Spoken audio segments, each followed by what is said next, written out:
भैया यो पंजो खुदन का दिया मुखे केड़ी खबर खुदन दरदा चई न तो पैसा बाबा हां सही तोखे तो वडी सिक्का खुदन जी रुगो चाहे जे पोयो जमादार या बा उन्हनि जे असली रन उतरे मुसे फेल करे छदियो जे मल चते बुटी बारियो भी थी ना बाबा खैर आ एड़ी रन ने भागी में फांसी हो मा तो मुगेला फेल थियो हर पैसे मरे भी न थी ना मा छा क्या मुझे लाए त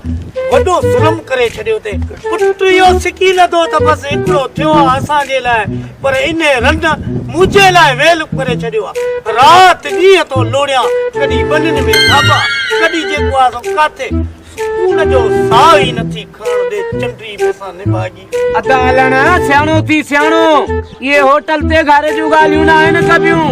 जिसे दो गैर मानू बैठा है न कुछ ख्याल कर अदा मां छा कया एड़ी रंडन ने भागी लगी भैया जो असली मुझू खंदी हुई खणी चनी ते हां मां मजबूर थी विया जो का जगह ही नथी मुखे त समझ में ही गाल यार नथी अचे नी मां पुटन असल मुखे चरियो करे छदियो दिमाग ही कम न तो करे यार कुछ तू भी त समझ तू भाव थी मुखे तो चे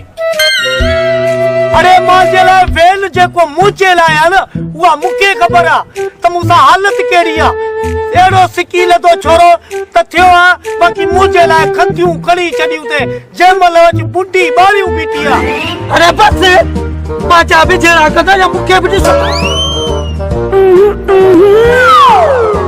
बाबा छोकरा त छडाए वे पर यार ई का भी मथो अची वया कुछ असा जी बिगाड़े कर बाबा जी तू भी यार कोने को माल भी कुछ चवेस जमादार साहब लगे तो कोन थो जेड़ा पान सुञाओ तेरा ई त सुञा था लगन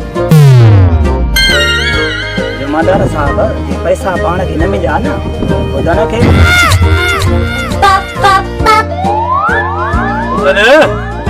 बाबा छा तो चे पैसा दे तो या अदा चाचा लन हाने जेड़ो तमा जो यो खुड़दो ही कोना बाकी हाने मसलो या जो को तमा जा छोकरा मा छडाया जमादार रोज अचे तो अज भी आयो बीठो हाने पैसा देओ तो उनके देऊ ना यार मां त खणी तमा चंगाई कई यार हाने तमा जा मसला आंदो ना हाने मां छा कया यार मां तमा चंगाई कई आ अबा हाजुर मुझा भा तू जी मदद कई आ दुखे वक्त में कमायो हाजुर मां टको टको तो के दींदुस पर छा कया इन वक्त मुझी जेब खाली आ घर में भी को पैसो कोने को त मां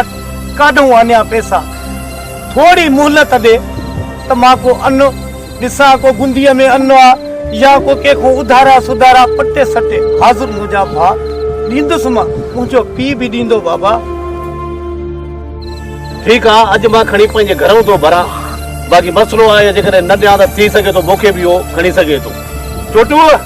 एकड़ी जमादार जाए खीरपति चाय दा ठाए खड़िया गंदी आयो सेठ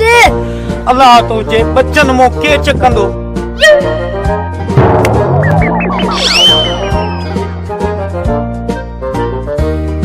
हाँ याद करने जमादार अड तो के मक्खरी चाय तो पिया साबती दूधपति चाय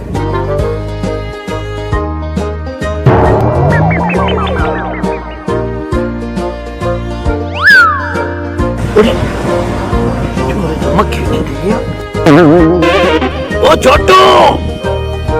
ओ बा छोटू साहब अरे ये तो जहाज पियो है न बे अब मुख्तारी चाय में मक्खन होंदी बे छा हुंदो दूधपति हुंदी अरे वरी तू खोले बुधाए मालिक है चवा जहाज तो खोले बुधाए पीछे दो पीछे दो नीचे नहीं